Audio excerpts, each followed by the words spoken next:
Hola amigas y amigos, como veis ya está llegando el veranito y con ello viene la tenebrosa época de los exámenes.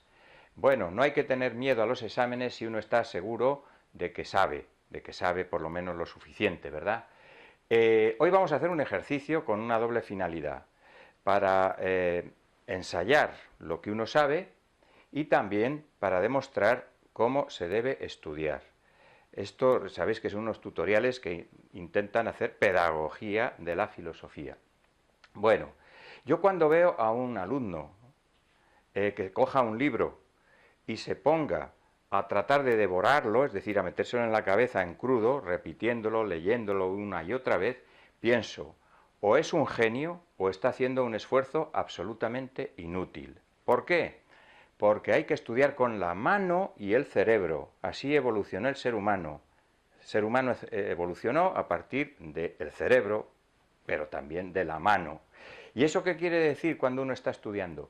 Que debe hacer ejercicios, que debe hacer esquemas, que debe hacer resúmenes, que debe hacer chuletas, que se debe estudiar también con la parte gráfica, con la parte mecánica, con la escritura, viéndolo y reflexionando lo que estás escribiendo o lo que estás trasladando a un papel, ¿verdad? Un ejercicio también sirve para esto. Entonces vamos a hacer hoy este ejercicio como prueba. Os dije en los anteriores tutoriales que el ejercicio consistía en relacionar esta columna, que son conceptos y teorías, con esta otra columna, que son autores. Los primeros científicos y los primeros filósofos, los sofós, los sabios de la naturaleza. En esta columna, como veis, hay dos tipos de palabras. Conceptos, que son palabras que expresan un significado, y teorías, que recordad son palabras que aluden a una hipótesis racional. Eso es una teoría, una hipótesis racional acerca de algo. Así que lo primero que vamos a hacer es distinguir lo que son conceptos de lo que son teorías. Las teorías tienen casi todas, no todas, pero casi todas, una señal para identificarlas.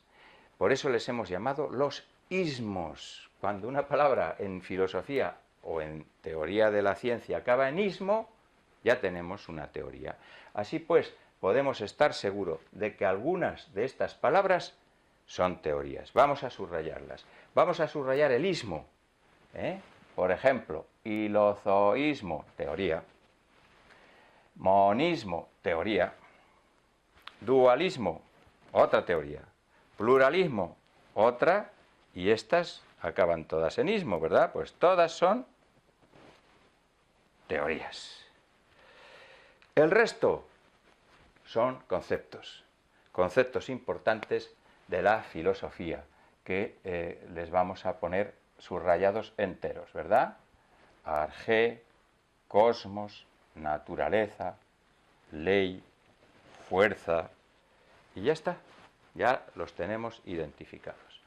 Ahora vamos a relacionarlos con la otra fila, que son la fila de los autores.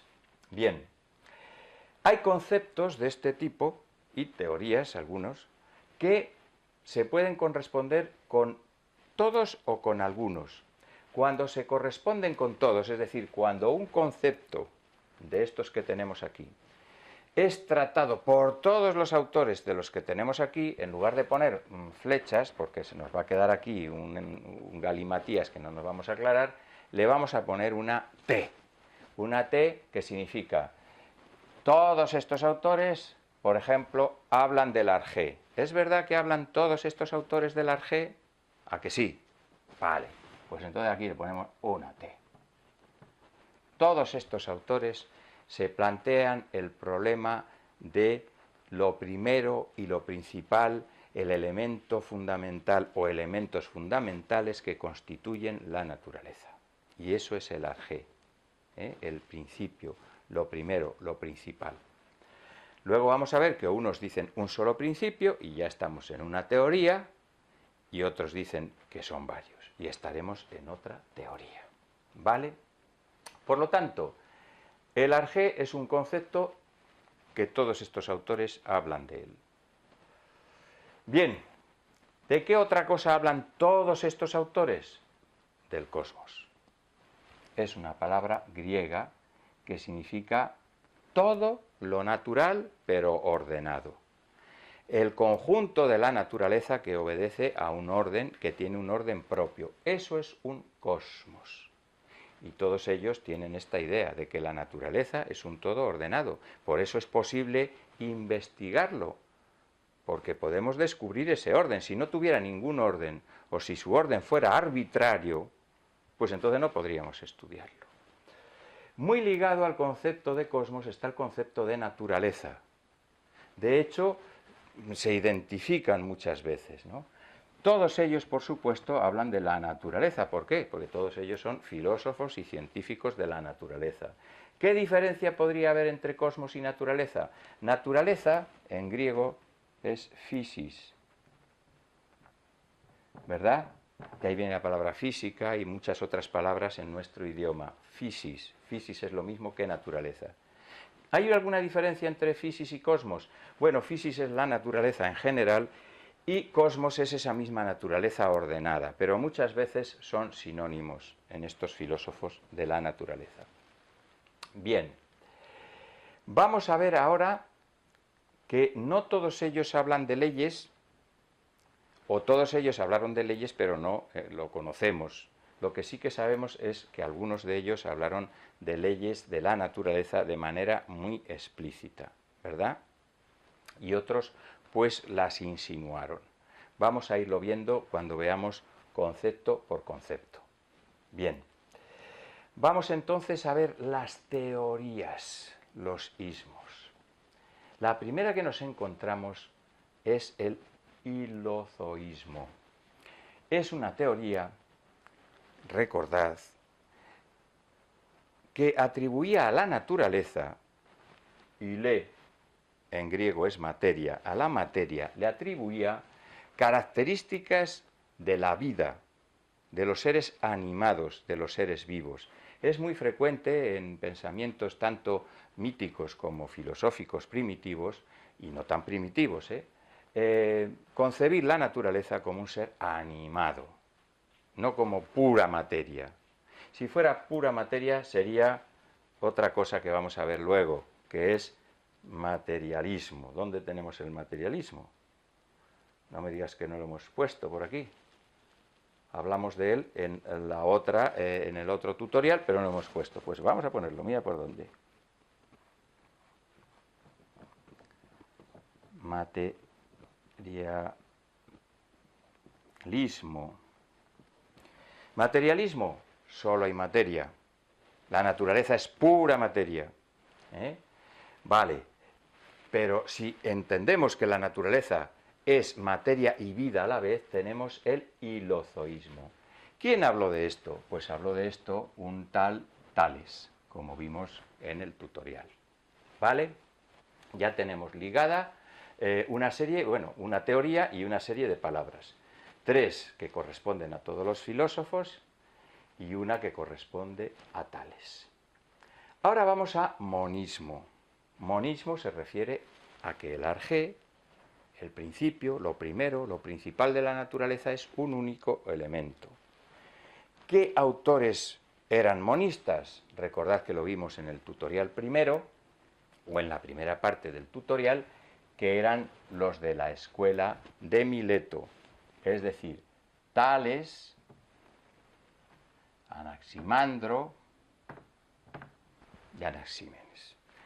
Tales que dijo el agua, Anaximandro toapeiron lo indeterminado y Anaxímenes que dijo el aire. Vale. Vamos a ver el concepto de ley.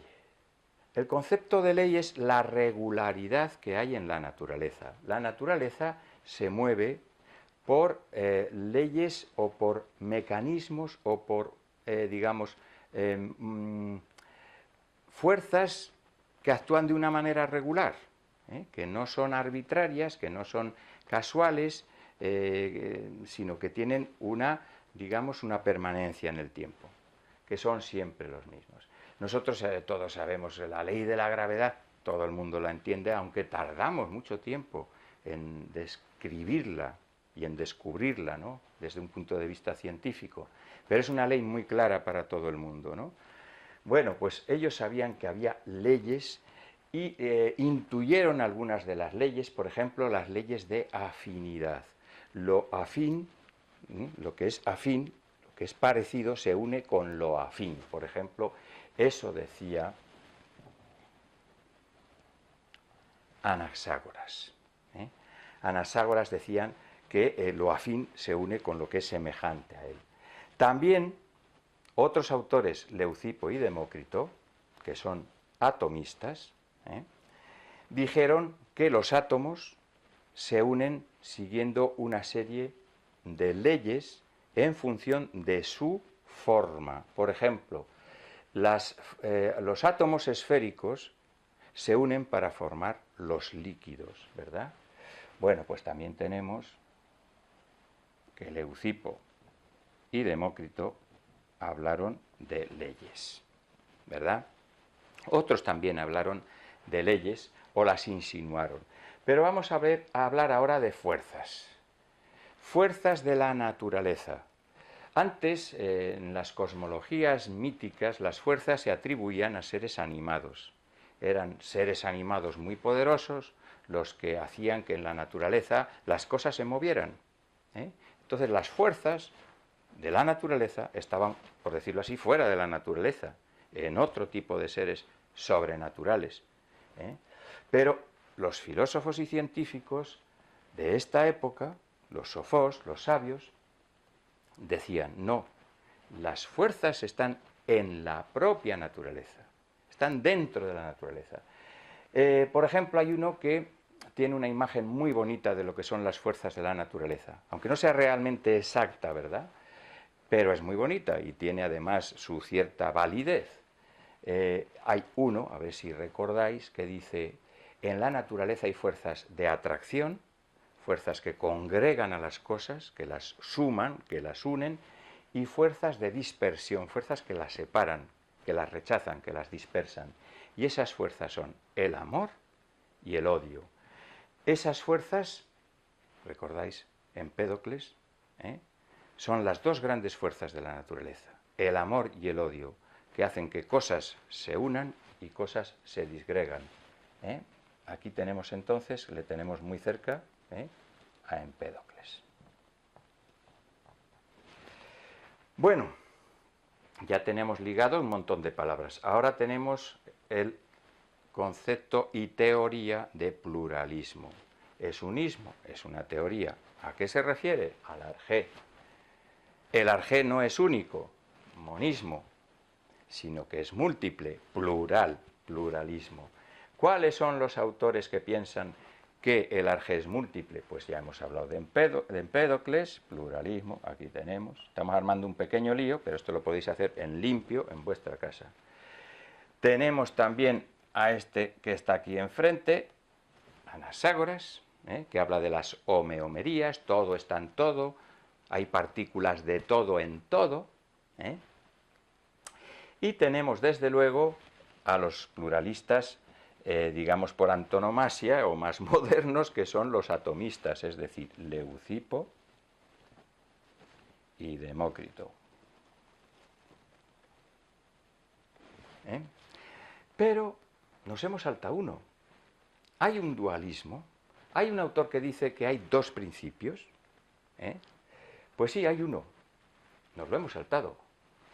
Pero nos lo hemos saltado para explicar que las teorías dualistas, que hay varias, en este momento solo tenemos unas, hablan de dos principios nada más.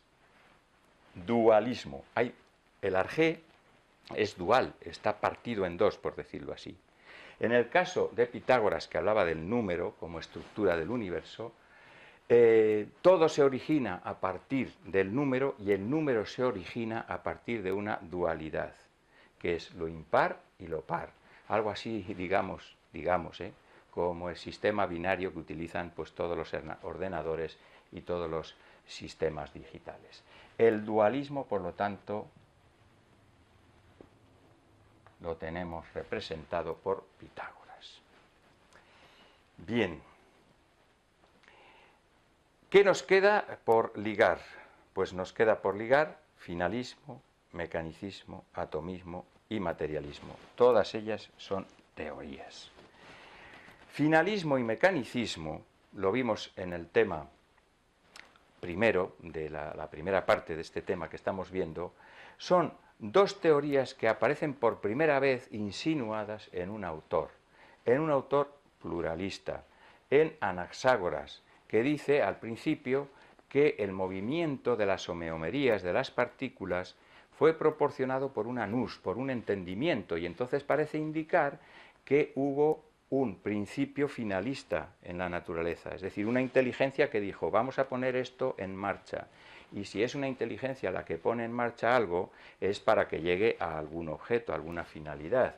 Entonces, al principio parecía que Anaxágoras era finalista, ¿verdad? Pero no quedó claro porque tampoco tenemos toda su obra completa y porque después Anaxágoras se dedica a decir que una vez que la naturaleza se pone en marcha, solo actúan en ella fuerzas y mecanismos absolutamente mecánicos, valga la redundancia, es decir, fuerzas que actúan de manera regular y de manera inercial, por así decirlo, que no puede ser de otra manera, es decir, de manera mecánica. Entonces Anaxágoras se queda en una duda, ¿no?, entre el finalismo y el mecanicismo. Pero dijimos que tanto Leucipo como Demócrito, es decir, los atomistas, son mecanicistas y son materialistas. Mecanicistas, todas las leyes de la naturaleza obedecen simplemente a principios internos a la naturaleza y que no tienen más finalidad que cumplirse ellos mismos. Eso sería mecanicismo. Y materialismo, todo en la naturaleza es material, no, hasta la propia vida es materia, está constituida por la materia, ¿verdad? Por eso le llamamos materialismo. Y ambas teorías se funden en la teoría atómica primitiva. La teoría atómica primitiva de Leucipo y Demócrito, de los atomistas, es que toda la naturaleza está compuesta por átomos que tienen una naturaleza material, algunos son de una estructura finísima, de una forma finísima, casi etéreos, como los que forman las almas de los seres humanos, pero son en el fondo y en último grado son materia y obedecen a leyes fijas, a leyes, digamos, regulares de la naturaleza. Por eso el alma es mortal, como lo es todo lo que hay en el universo, todo se congrega y se disgrega con el tiempo, ¿verdad? Esa es la esencia del materialismo. Con ello tendríamos, digamos, aunque aquí queda muy confuso, y esto lo deberíais hacer en un papel muy grande, tendréis un mapa conceptual que se llama, que es una manera de estudiar con el lápiz y con el cerebro, haciendo esquemas, resúmenes, mapas conceptuales. Y ahora veo que nos ha quedado el pobre Xenófanes suelto. Xenófanes es simplemente un autor monista. Le hemos dejado ahí, fue el que influyó a Parménides, que también era un autor monista. Como veis, esto se va haciendo sobre la marcha, como lo tenéis que hacer vosotros. Ponéis esto en un mapa y os desgranáis la cabeza hasta que completáis el puzzle. Bueno, amigos, creo que os pueda servir esto de indicación para estudiar, y si pensáis que esa respuesta es positiva, pues hacedlo saber, comunicadlo, dando a la campanita, al OK, haciéndolo saber a otras personas, o pues suscribiéndoos al canal si realmente os resulta interesante y os resulta útil y provechoso. Y si no, pues también me lo decís, que yo admito todo tipo de opiniones, ¿vale? Venga, hasta la próxima.